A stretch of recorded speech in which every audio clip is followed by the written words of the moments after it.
Assalamualaikum warahmatullahi wabarakatuh. Halo teman-teman, semoga kabar teman-teman semua hari ini sehat dan sukses selalu. Amin.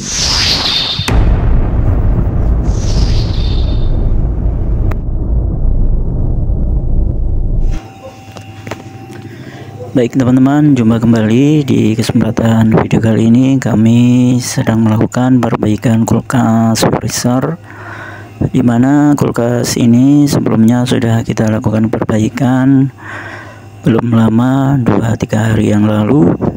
Setelah kita lakukan pengisian gasnya kembali, ternyata kulkas kembali tidak dingin teman-teman.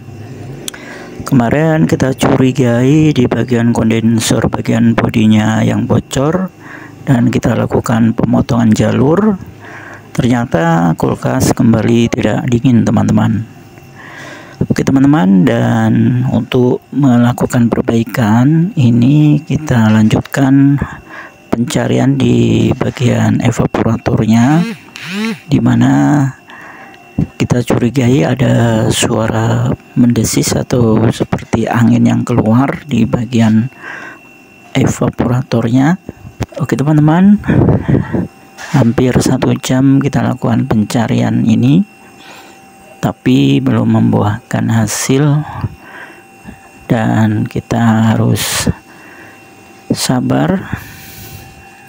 Sebenarnya jika kita melakukan pengecekan menggunakan air atau evaporatornya dilepas dan dimasukkan ke dalam kolam, itu sangat mempermudah ya teman-teman. Tapi itu tentunya sangat repot sekali karena kita servis di TKP, jadi susah untuk melakukan itu. Jadi kita hanya bisa menggunakan air sabun ini secara perlahan-lahan kita cari, dan alhamdulillah sudah kita ketemukan yang bocor di bagian pipa sambungnya antara pipa tembaga dan pipa aluminiumnya teman-teman. Nah, nanti kita akan bongkar dan kita bersihkan di bagian area yang bocor tersebut dengan cara kita amplas sampai benar-benar bersih. Nanti kita lihat apakah bagian mana yang mengalami kebocoran. Jika nanti yang bocor di bagian pipa tembaganya, maka kita akan melakukan pengelasan. Tapi jika yang bocor di bagian pipa aluminiumnya, kita lakukan penambalan menggunakan lem saja ya teman-teman, karena pipa aluminium itu sangat rawan sekali. Jika kita lakukan pengelasan, nanti takutnya akan mengalami kebocoran yang lebih lebar. Cara ini sangat efisien sekali jika kita melakukan pengecekan atau pencarian di bagian area yang bocor, khususnya di bagian evaporatornya. Jadi kita potong di bagian pipa hisapnya dan kita buntu atau kita rapatkan di bagian pipa hisap dari evaporator tersebut. Jadi udara akan tertekan di bagian dalam evaporator, sehingga nanti kita akan mudah untuk menemukan bagian evaporator yang bocor. Oke teman-teman, sudah kita bersihkan. Ternyata terlihat di bagian pipa aluminiumnya yang sudah mengalami korosi atau kropos, sehingga kita putuskan lakukan penambalan saja menggunakan lem, yaitu dengan lem khusus, yaitu lem evaporator atau lem biru ya.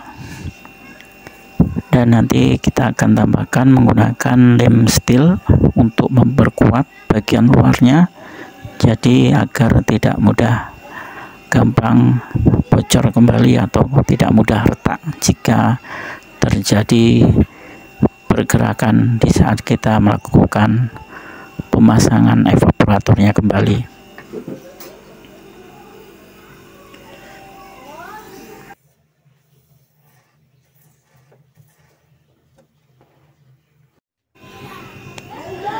Oke teman-teman, sudah kita lakukan penambalan seperti ini ya. Untuk bagian luarnya kita tambahkan menggunakan lem steel atau lem besi agar memperkuat bagian lem dalamnya agar tidak mudah retak. Setelah lemnya cukup kering, nanti kita baru akan pasangkan kembali.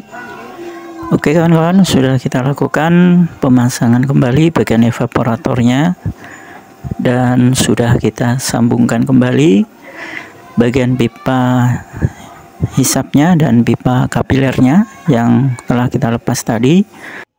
Dan selanjutnya kita lakukan pemvakuman. Ini dia, kita lakukan proses pemvakuman dengan mengeluarkan udara yang berada di sirkulasi kulkas. Setelah udara sudah keluar semua, lalu kita akan melakukan pengisian, berikan cairan metil terlebih dahulu atau cairan sejenisnya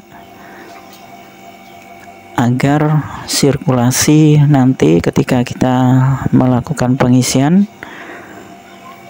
jalannya gas pendingin akan lancar. Baik teman-teman, sudah kita lakukan pengisian zat metilnya, lalu saatnya kita lakukan pengisian di bagian gas pendinginnya.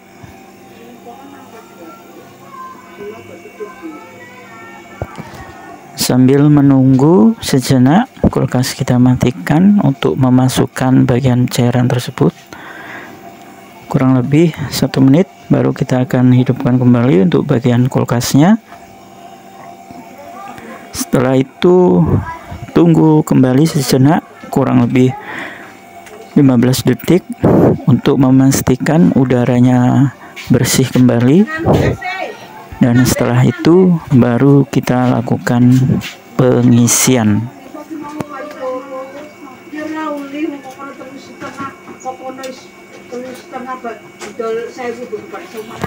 Kita sambil tunggu sejenak ya teman-teman. Setelah cukup, nah kita hidupkan kembali kulkasnya. Oke, kulkas sudah kita hidupkan. Sambil menunggu untuk keluarnya kembali udara yang masih terjebak, kita tes menggunakan metil untuk mengetahui gelembung udaranya masih atau tidak. Jika sudah hilang, baru kita isikan bagian gas pendinginnya.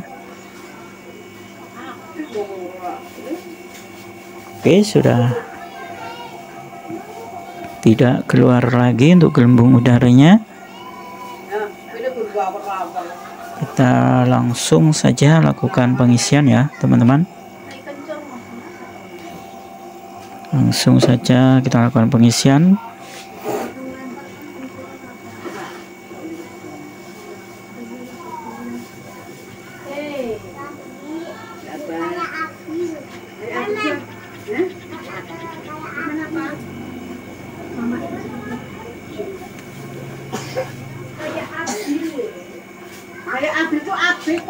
Oke, kita masukkan kembali cairannya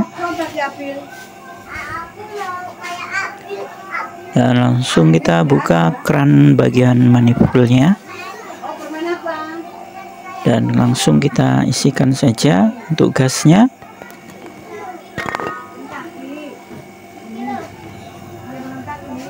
Dan nanti kita berikan tekanan di 10 PSI sampai benar-benar dingin kulkasnya.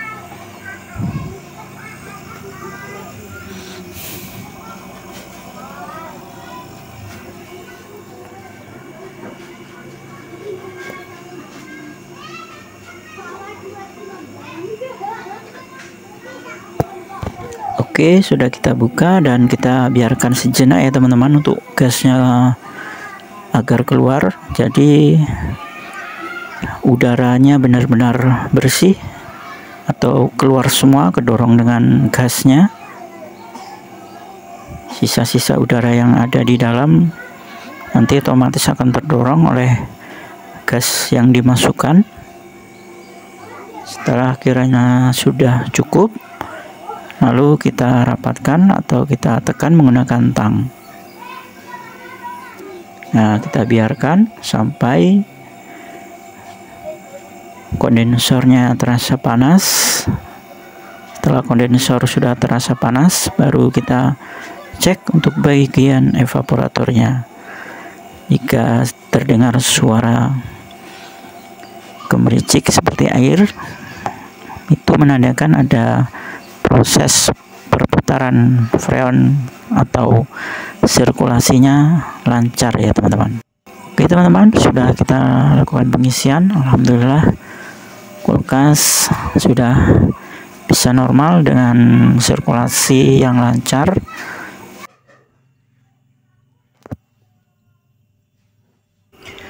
Ini sudah kita isi dengan tekanan 10 PSI dan 1,5 sekian untuk arus tekanan ampernya.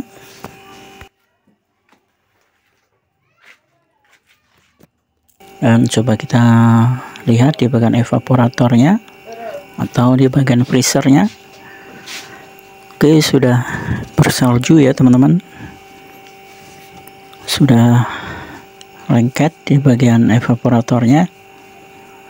Alhamdulillah kulkas sudah selesai kita perbaiki.